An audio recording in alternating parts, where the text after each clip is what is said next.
बस। रात के करीब 11 बज रहे थे। सड़क पर इक्का तुक्का गाड़ियां चल रही थी। अपनी नाइट शिफ्ट खत्म करके शीला और निकिता बस स्टॉप पर खड़ी थी। आज तो हमें बहुत देर हो गई। पता नहीं घर जाने के लिए हमें कोई साधन मिलेगा भी या नहीं। अगर कोई साधन नहीं मिला तो कहीं रात इसी बस स्टॉप पर ना बितानी पड़े। अपनी काली जुबान बंद कर, जब देखो तब उल्टी बातें ही करती है। अरे कुछ देर रुक जाना, कुछ ना कुछ मिल ही जाएगा। लेकिन काफी देर तक इंतजार करने के बाद भी उन्हें कोई बस नहीं मिलती। धीरे धीरे समय के साथ साथ सड़क पर चलने वाली गाड़ियों का दिखना भी बंद हो जाता है। अरे ये देख, अब तो सड़क पर एक भी गाड़ी नहीं दिख रही। दूर दूर तक गाड़ी और किसी इंसान का नामो निशान नहीं है। एक काम करते हैं, वापस अपने ऑफिस चलते हैं। हम दोनों आज रात वहीं गुजार लेंगे। देख, तुझे अच्छी तरह पता है 10 बजे के बाद चौकीदार ऑफिस के मेन गेट पर ताला लगाकर अपने घर चला जाता है। ऑफिस जाने का कोई फायदा नहीं है। इस सुनसान सड़क को देख मुझे बहुत घबराहट हो रही है। एक काम करना, उसी चौकीदार के घर चलते हैं। वो भी तो परिवार वाला है। हम बेफिक्र होकर आज रात उसके घर पर रुक सकते हैं। अरे पागल, चौकीदार 10 बाई 10 की खोली में रहता है। उसके 4 बच्चे हैं। भला वो हमें अपने घर में कौन सी जगह देगा। अब तू ना ये बेकार की बातें बंद कर और चुपचाप खड़ी रह। शायद कोई लिफ्ट ही मिल जाए। फिर काफी देर इंतजार करने के बाद आखिरकार एक नीले रंग की बस उनके सामने आकर रुकती है। बस का दरवाजा खोल कंडक्टर उन दोनों से कहता है, कहिए कहाँ जाना है आप दोनों को? देखिए मेरी पूरी बस खाली पड़ी है। मैं आप दोनों को आपके ठिकाने पर छोड़ दूंगा।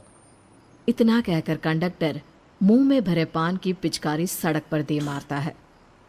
निकिता, लोगों का कहना है कि कुछ महीने पहले इसी तरह अंधेरी रात में एक नीली बस के अंदर कुछ बदमाशों ने एक जवान लड़की की हत्या कर दी थी। इस बस का रंग भी नीला है। कहीं ये वही बस तो नहीं? कंडक्टर शीला की बात सुन लेता है और मुस्कुराते हुए कहता है, देखिए मेम साहब, उस घटना के बारे में मैंने भी सुना है। माना कि उस बस का रंग और मेरी बस का रंग एक है, लेकिन दुनिया में नीले रंग की एक ही बस तो नहीं है ना। हा? ये तो सिर्फ एक इत्तेफाक है। देखिए हमारी बस में एक मेम साहब पहले से ही बैठी हैं, चाहे तो आप देख लीजिए। निकिता गर्दन उठाकर देखती है तो बस के पीछे वाले हिस्से में एक लड़की कंबल ओढ़े बैठी हुई थी। सही तो बोल रहे हैं भैया, बस में पहले से एक लड़की बैठी है। चल अब हम भी बैठ जाते हैं, वैसे भी बहुत देर हो गई है। अरे ठहर जाना निकिता, मुझे डर लग रहा है। अरे तुझे इतना ही डर लग रहा है तो तू यहीं खड़ी रहे, मैं तो चली। अरे तुम मुझे छोड़कर कहाँ जा रही है? मैं भी चलती हूँ। दोनों बस में जाकर बैठ जाती हैं।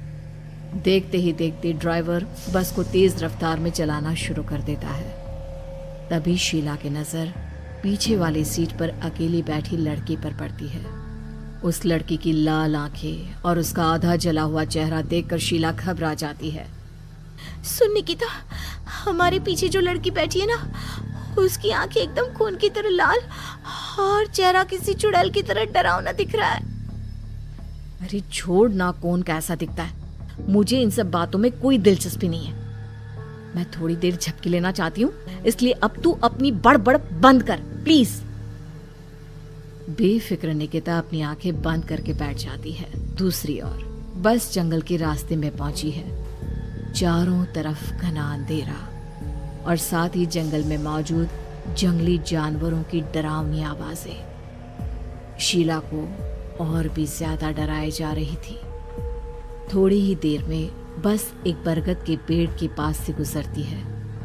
तभी अचानक बरगद की डाल पर बैठी एक बिल्ली कूदकर खिड़की के रास्ते शीला की गोद में आ गिरती है।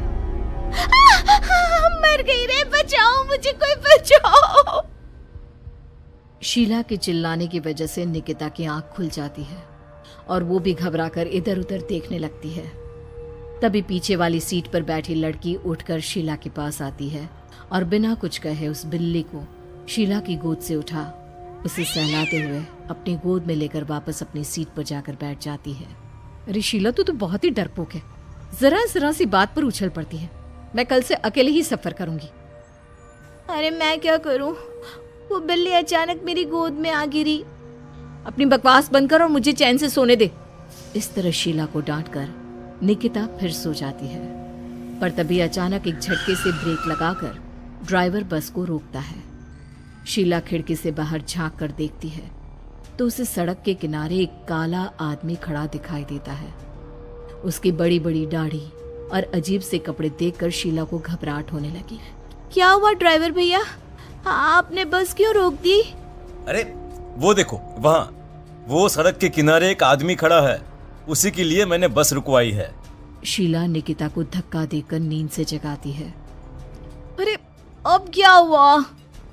वो देख, सड़क किनारे कितना डरावना आदमी है। उसका अजीबोगरीब हुलिया देखकर लगता है जैसे कोई शैतान खड़ा हो। अब शीला की तरह निकिता भी उस आदमी को देखकर थोड़ा डरने लगती है।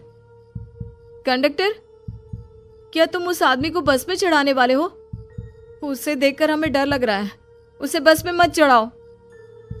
अरे डरने की कोई बात नहीं है मेम साहब, ये आदमी जंगल के पीछे वाले गांव में रहता है। ये रोज इसी वक्त मेरी बस में बैठकर पड़ोस वाले गांव में जाता है, और वैसे भी ये बेचारा गूंगा है। अगर आप लोगों को डर लगता है तो मैं इसे ड्राइवर के बगल में बिठा देता हूँ। ओह अच्छा, ठीक है। फिर कंडक्टर का इशारा पाते ही वो आदमी बस में सवार हो जाता है। ड्राइवर दोबारा एक्सीलेटर पर जोर देकर बस को आगे बढ़ाता है। थोड़ी ही देर में बस एक घाटी पर चढ़ती है। बस के एक तरफ गहरी और डरावनी खाई थी, पर ड्राइवर को इस बात से कोई फर्क पड़ता नजर नहीं आ रहा था। वो लगातार बस की रफ्तार बढ़ाकर बस चलता जा रहा था। ड्राइवर भैया, आप देखते नहीं क्या बगल में इतनी गहरी खाई है? बस की रफ्तार लगातार बढ़ाए जा रहे हो, थोड़ा धीरे चलाओ ना। अरे मेम साहब, घबराने की कोई बात नहीं है, ये तो मेरा रोज का काम है। मैं तो यहाँ इसी रफ्तार से बस चलाता हूँ। अब बेफिक्र होकर अपनी सीट पर बैठ जाइए, आपको कुछ नहीं होगा। ड्राइवर के कहने पर निकिता शांति से बैठ जाती है। कुछ दूर चलने पर अचानक ड्राइवर बस को सड़क के किनारे रोक देता है। शीला एक बार फिर खिड़की के बाहर झांक कर देखती है, लेकिन इस बार उसे कहीं कोई दिखाई नहीं देता। अरे अब क्या हुआ? तुमने बस क्यों रोक दी? यहाँ तो दूर दूर तक कोई भी नहीं दिखाई दे रहा। ड्राइवर उसकी बात का कोई जवाब नहीं देता, पर कंडक्टर बोल पड़ता है।